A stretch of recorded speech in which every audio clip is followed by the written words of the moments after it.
हरे कृष्णा। जवानी का सफलता किसमें होती है?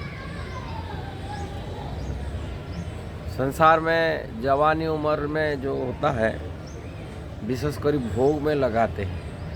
इंद्रिय तृप्ति ही उनका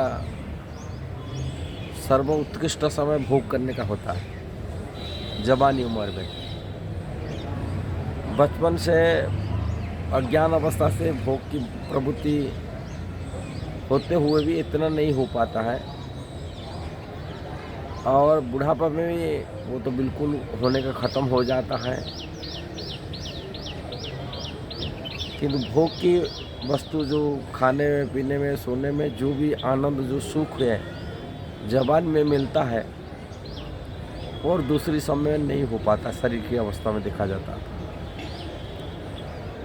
इसीलिए संसार में प्राय तो लोग जवानी उम्र में भोग इंद्रिय तृप्ति में लगते हैं, किंतु इसमें क्या उनकी जीवन सफलता है, मनुष्य जीवन को सार्थक बनता है, ये प्रश्नवाची शब्द रहता है।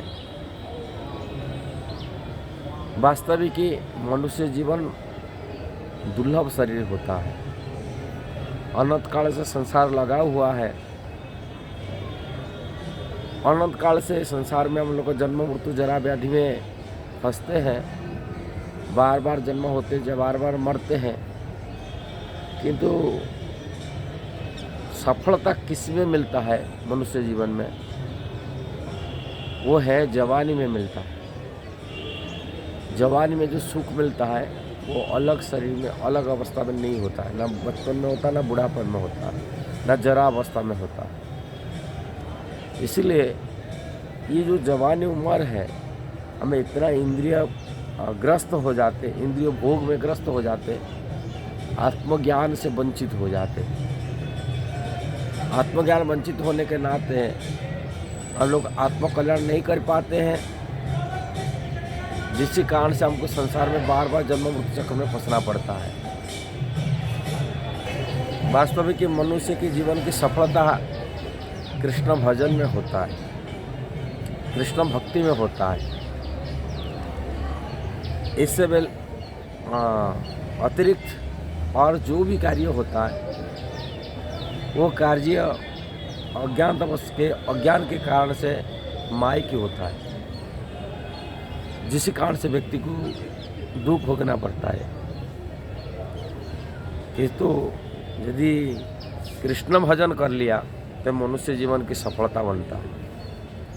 इसीलिए कृष्ण भजन के लिए बचपन से तो अज्ञान में रहते, बालपन में जब बुढ़ापा हो जाता है वो कृष्ण भजन के लिए अनुकूल नहीं होता है। शरीर साथ नहीं देता है, शरीर की एक एक अंग शिथिल पड़ जाता है। कृष्ण की सेवा से इतना अनुकूल प्राप्ति नहीं होता है बुढ़ापा में। लोगों के मन में विचार होता है दुनिया में जवानी में भोग कर ले, बुढ़ापे में कृष्ण भजन करेंगे। बुढ़ापे में भजन करना जा बूढ़ी गाय को दान देने में वही है। कोई बूढ़ी गाय को दान दे देता है, उससे कोई फल प्राप्ति नहीं होता है। जवानी गाय को दान देने से जो फल प्राप्ति मिलता है, कहाँ गाय दूध देता है, बुढ़ापे में गाय दूध नहीं दे सकती, उसमें दान देने फायदा क्या? ऐसे ही बुढ़ापा में भगवान कृष्ण भजन करने से क्या फ़ायदा मिलेगा? उससे तो कोई सेवा करने अनुकूल उपयुक्त तो नहीं हो पाता है। शरीर में शिथिल हो जाता है, सुनने में, देखने में, बोलने में, हाथ पैर जो भी है इंद्रिय है, वो इंद्रिय इतना दुर्बल होता है, इतना बीमारीग्रस्त होता है, रोगग्रस्त हो जाता है, जिस कारण से भजन के लिए अनुकूल नहीं होता है। एकमात्र उपाय है भजन करने के लिए जवानी उम्र, जो अनुकूल पैदा करता है।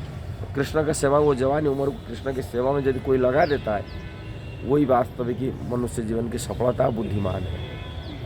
इसलिए जवानी कृष्ण की सेवा में लगा के जीवन को सार्थक बनाइए, मनुष्य जीवन को, दुर्लभ शरीर को सार्थक बनाइए। हरे कृष्णा। यदि वीडियो सही लगा जरूर शेयर करना, सब्सक्राइब करना, लाइक कमेंट करना। हरे कृष्णा।